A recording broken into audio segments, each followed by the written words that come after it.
Hey guys, welcome to the video series on cloud data engineering on GCP. Hope you guys are doing well and staying safe. In today's video, we're going to talk about the Google Cloud Storage. So without further ado, let's start. In Google Cloud, we have three broad storage categories. The first one is the object storage, which we will focus in this video, and the other category is instance storage and database storage. Instance storage, which is basically a persistent disk, and we use them when we setting up a virtual machine, VMs, or Kubernetes clusters. And the final category is the database category, which is further classified into like a NoSQL, SQL, and analytical categories. So for NoSQL, we have Cloud Data Store and Bigtable as a services. For SQL, which is OLTP, like as a transactional database with an application, we have Google Cloud SQL and the Cloud Spanner. And for the analytical or data warehousing, we have BigQuery. Okay, so GCP Cloud Storage. GCP Cloud Storage is basically the object storage service offered by Google, and it's typically used for certain use cases. So the first one is, or like the most common one is storing the unstructured data. So any kind of image, text, or videos files, like we can store it in cloud storage, and it's also used for use cases of disaster recovery or archive data, where we want to store our data or archive data. So in those cases, like GCP Cloud Storage is a good service to use. And it's also like this is also like typical in any data pipeline. Like it acts as like a temporary storage between the services, or serve as the foundation for several different services. Or you can say that like it's in most of the cases is like a landing place for raw data files from various applications and services. It behave like some people like we can consider this as like a data lake on Google Cloud. So like in our data engineering pipeline, like a data lake is the place where we land our raw files. So if we are building a pipeline in GCP, in that situation, like we land our raw data files, unstructured data in cloud storage, and other use cases that I mentioned, like it's very like good for disaster recovery, archive data, and all those things. Google Cloud Storage Logical structure, basically. So now we're going to talk about the Google Cloud logical structure. So it has a global namespace. So what that means is like it has a global unique, like it has to be globally unique. So if you are using, for example, like a global name for your bucket, for your cloud storage, nobody else can use it. Like, and it's not like a restricted to organization or like your team or something. Like it has to be globally unique, because all these objects are URL accessible. So that's why like it need to be unique.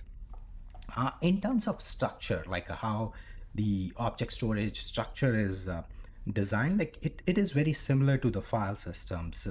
So the higher level is the bucket, and like in the high level we have buckets, and within buckets we can have folders or objects, and within folders we can have objects.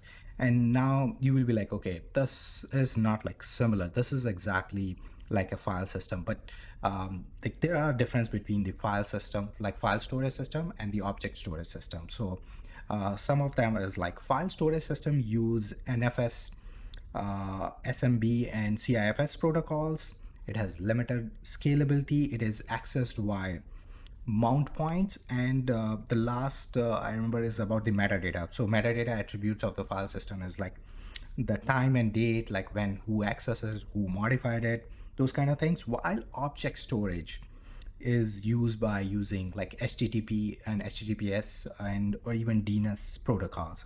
It's highly scalable, like not like file storage where you have a limit. No, it's very highly scalable. It is accessible globally. You don't have to mount something, like it's accessible by URL, so you can access it globally.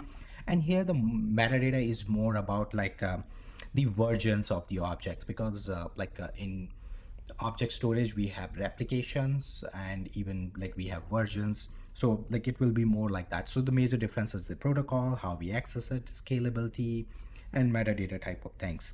So now you will see there is a difference between them.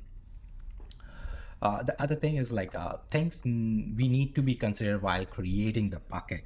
So the things which we need to consider while creating the bucket is, the first one is like we have to choose where we want to store our data. So location, and it comes with the redundancy, like depending on what kind of location we pick, how then based on that, like redundancy is decided automatically. And we have to choose like a storage class for our data too. That's another factor. Security is like basically we choose how to control the access to our objects. That's another factor. And the last thing which we need to consider, like we have to choose how to protect our data, like using either versioning or retention policy, all those kind of things. Okay. So location, and there's the first factor. So now we look in each of them like in bit deep. So the first one is the location and redemption option. So cloud storage bucket location allow us to store our data with like multiple automatic redemption options. And there are basically three options. One is the regional, dual, and multi-regional. Regional is like specifically one geographical place. So for example, Toronto. And dual region is like it's a specific pair of regions. So it could be like Toronto and Montreal, something like that. And multi-region is like a large geographical area. So like for example, it could be the US, Europe, Asia, which like will have multiple uh, like data will be replicated across the whole geographical area. And also like we can with the locations, we can also choose how quickly we want our data to be replicated. So one is the by default. So by default replication happen asynchronously. The other option is the turbo replication. This is also like asynchronous replication, but here the replication to the separate region happened within 15 minutes. And this option is, if I'm not wrong, currently only available in dual and multiple, but we'll check. I guess it could be dual only. Okay, the next is the storage class. So we have to choose a storage class for our data in bucket. So basically there are like four types. One is standard, second is nearline, core line, and archive. So standard is best for the use cases where we frequently access the data and all those. So like just consider like when you're using the cloud storage as your data lake and want users to pull data, like data engineers to create a pipeline out of it. So in that case, we use it as a standard. Nearline is best storage for backup and data which we want to access like very frequently, like something like once a month or something like that. Core line is very good for like it's better for like a disaster recovery kind of activities where we accessing data like very less, even less than like I'll say like once a quarter or something. And archive is like is a class designed for like archiving the data, and in this is like best for long-term digital preservation of the data, which is like basically archiving it, and the access will be very less, like it could be once a year or even no access at all. Now, the next factor is security, or how we want to protect our data. So basically, like there are a couple of factors here. The one is the access level. So like what kind of access we want to give. So there are like two ways, uniform and fine grained. So uniform is basically a blanket access to all the objects in the bucket using IAM. This is the Google service. And the fine grained is like we give specific access to the individual objects within the bucket, and that's using like access control list ACL, which you guys must have seen in like file systems where like we can give read write access on specific files, and that's like more a classic way to do things. So like we can go like a blanket access where like the whole, if somebody get access to the bucket, they get access to the all the objects within the bucket. And the other one is like we can restrict people access to individual objects or specific objects. Encryption, like it provide out of the box encryption, and Google provide its own encryption key, but like clients can bring uh, their custom keys too. Retention policing and versioning, that's like another way of protecting your data. So like it's another way to protect your data is, I'll say, retention policy. So basically what happened in a retention policy, if a bucket has a retention policy, then the objects of that bucket can't be deleted until like or you can say once their age, they can be only deleted once their age is greater than the retention period. So for example, let's say for an object like the retention period is 7 days. So if you want to delete that, like if the retention policy for the bucket is 7 days and you want to delete something, an object from that bucket, it won't happen. Like it will give you error. We will see that in the demo too, so don't worry about it. But like we need to keep this thing in the mind, like whenever we are creating a retention policy, you can't delete your object until the retention policy is like met, the retention policy requirement is met. And like retention policy is comes with like lock and unlock. So when it is unlocked, like you have access, if you have like proper permissions, you can delete it. But if you like if the retention policy is locked, it means like you can't change anything. Like your objects can be deleted only once like they pass their retention period. Versioning is the other thing. Yeah, versioning, basically, like as we know, like we can create multiple versions of the copy, and that's very handy. Like so if we delete a live version, we can use a non-live version to like get back our data. So versioning is another other way of protecting your data. But one thing we need to keep in mind, like we can't have versioning and iteration policies together. These are like a exclusive. So like either we have versioning or retention policy, or no, like nothing. So we will see in the demo like how we do all these things. The last thing is the object lifecycle management. So what exactly is object lifecycle management? In like layman terms, is like how we wanna like keep the objects in a bucket. Like so for example, if you have a file and you want like, okay, after 30 days, like this file need to be archived, that's an like a life cycle for that. So basically it's like technically, if you want to talk about, is like we set certain rules on these like buckets which apply to current and the future objects of the bucket, and based on that rules, like if they like if an object met certain criteria of the rule, or like they met the let's say the criteria of the rule, then like certain actions will be performed. So example could be like object like delete the object which was created on the 1st January 2022, something like that. Like I'll show you in the demo, like, but we can basically lifecycle management is we set the rules for the objects in the bucket, like what do you want to do with them. Like once like for example, if something is, let's say, 7 years old, we don't want to keep that data, so delete that data. Or if an object is like let's assume like we landing our data into raw files into the like in cloud storage in a standard class, but we want like after like 6 months or after 30 days they move to nearline, then they move to cold line, or even like from standard to archive, something like that. Actions are basically classified into two. I'll say delete, which we talk about, like, okay, delete the object after this. And the other could be like changing the storage class. So you can go from standard to nearline, cold line, archive, and from nearline to cold line, archive, and cold line to archive. So basically hot to cold. Like when I say hot to cold is like standard, I believe like it's hot because you can access it very frequently, and cold line and archive is more colder, where like the access thing is like once in a like a year kind of thing, or once in a quarter kind of thing. So we'll see this in demo 2. Okay, before like we jump to the demo, like let's talk about the options for loading the data um, into cloud storage. So there are like multiple options to do it.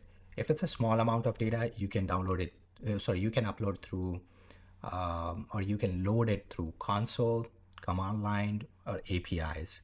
But if it's bulk storage, if it's like a bulk data load, then we have to either use cloud storage transfer or the transfer appliance. In this demo, we're going to look only on the console options, but probably in future we will do something with like command line and API. Bulk ones, like I don't have any data, or like that will be very costly to upload something more than 1 terabytes. But that's like these options are for any organizations who's moving, let's say, from on-prem to GCP. And that's like cloud storage transfer, like as I mentioned, like it generally we use in a use case where you're moving the data from on-premises or other cloud services like Azure or AWS to GCP. And transfer appliances is used in a situations where they send you some kind of server, and this is like for data, I think greater than like 40 terabytes or something like that. Okay, let's jump to the demo. Okay, cool. Let me close this. Okay, so this is like once you like in the console or the GCP URL, like search for the storage, and this is the first thing you get, cloud storage. You click on this, click on cloud storage, and you will land here. I already have a bucket, but in your case, you won't have any bucket here.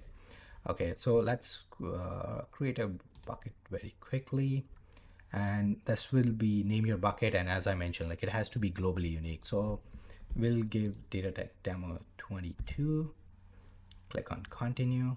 Oh, it worked. So if you pick a name which is not globally unique, like you will get an error. And the second factor was, or second thing which you need to consider, like where you want to store your data. So depending on your applications, your requirements, you can pick accordingly. So multi-reason is like when you like your application is a big something like Instagram, and like or like your application or like your product is used across the whole region. So we find like US is there, Europe is there, and Asia Pacific. I'll go with the multi-region, but if you want, like you can pick dual regions. And this is the other factor I was talking about, their applications. So as I was mentioning, like Google automatically do a replication, but that's asynchronous and it's not fast. But if you want to do let's say faster replication, it's available in dual region, where like you can replicate your stuff. It's still asynchronous, but within 15 minutes. Probably like the regular one, it must be greater than 15. I don't know how much time it will take, but like if you want faster, we can click on this and that will be it. And in dual reason, like this is always like a specific pair of reasons. It's not like you can pick a city from let's say like Toronto with some city in Asia, like for example New Delhi. No, that these reasons has to be paired. Okay, and that information we can get it from like Google documentation. Okay, so I'll go with multi-reason, then continue. And this is the default storage. So like standard, nearline, cold line, depending on the use case, what you want to do, you can pick the default storage accordingly. I'll go with the standard. And the next is how we control the access to the data. This is what I was talking about, like uniform, which is like a blanket access, which will be applicable to the whole bucket. And this option become permanent after 90 days. Like we can't change. And the fine grain is like where you want to apply it to specific objects. Continue. And here the versioning and the retention policy, which I was talking about. So object versioning is good for like a data recovery kind of situations, where retention policy is like something if you have a like a regulatory condition, like okay, you need to keep the data for like 7 years or something like that. Like generally regulators have some policies, and even like organizations have policies within themselves. Okay, they want to keep the data for certain years, months, or depending on like what kind of what policy is it. So we'll do a retention policy here. I'll pick 7 days. Okay, create. Awesome. So one second, I'll show you. So now we have two buckets. One is like which was created previously. This is a new bucket, and you can see all the settings here. So if you start from like location type is there, what location what kind of storage class, when it was created, publicly accessible or not, what kind of access control it has, and protection. You can see like it's a retention policy, but it's not logged. Okay, we can lock it, but like it's not locked. It means like if somebody have proper access, they can delete this retention policy. There is no lifecycle rule at this point, no labels like key value pairs assigned to it, and some other metadata like Google managed replications, default Google managed encryption, and default replication. So we'll do one thing. We very quickly upload a file, and I'll try to show you that thing. Like we have a replication, so if we try to like delete an object or something, it won't work. Okay, click on this. So that's how you like create the cloud storage in console. So that's very easy. And now we're showing how to load our data. So I'm loading this PowerPoint, and you see they give us like a warning, like you uploading the object to this bucket, and it has a retention policy. So deleting and overwriting won't be that easy, but we still go with it. Click on it. Okay, let me refresh. Oh, it's there already. So that's how you load the data. I know like it's a simple now file. As we saw, for small files, we can load like directly through console or through like command line GSUtil or even APIs. That's how you load the data. But like if it's a bigger data, then we have to use other services which we discussed. And I want to show you very quickly. So if you click on like lifecycle, currently we don't have any lifecycle associated with this object, like with this bucket. So we can add a lifecycle rule. So there were like two things I was mentioning in the actions. So one is like you can change the storage class, and the second one is like we can have other conditions to delete something. So if you want to change, like we can put anything accordingly, or if you want to delete, just click on delete, continue, and then it will tell you what rules you want to set up. Okay, it could be an age, it could be created before, number of versions, and like there are a bunch of options available. So you can pick either of them according to your requirements and create a lifecycle rule if you need. Okay, that's how we create lifecycle. Now I'll show you very quickly. If I want to delete this, what happened? Because it have a retention policy, if you want to delete this object, it should not work.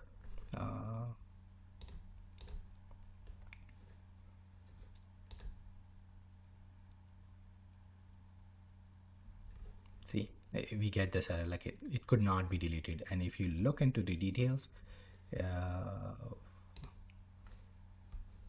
because of its retention policy. Okay, so what we can do, I'll show you, because retention policy is not logged, as we saw. Like if you go back, let me show you again. If you see here, it has a retention policy, but it's not logged. So what we can do, we go here, click on protection, and we can delete it. Once we delete it, like it will be, the retention policy will be deleted, but if we click on lock, it will be locked. So I'll delete it for now. Delete to show you retention policy is deleted. Now we go to the bucket again. One second, and if we delete this object, it should work. Bang. So this is I was showing like how the retention policy plays a role, like with deleting it. So just think about an organization. So it's a very handle, so nobody can accidentally delete things. So that's all for today. Keep learning. Have a good one, and stay tuned for the upcoming videos. Thank you.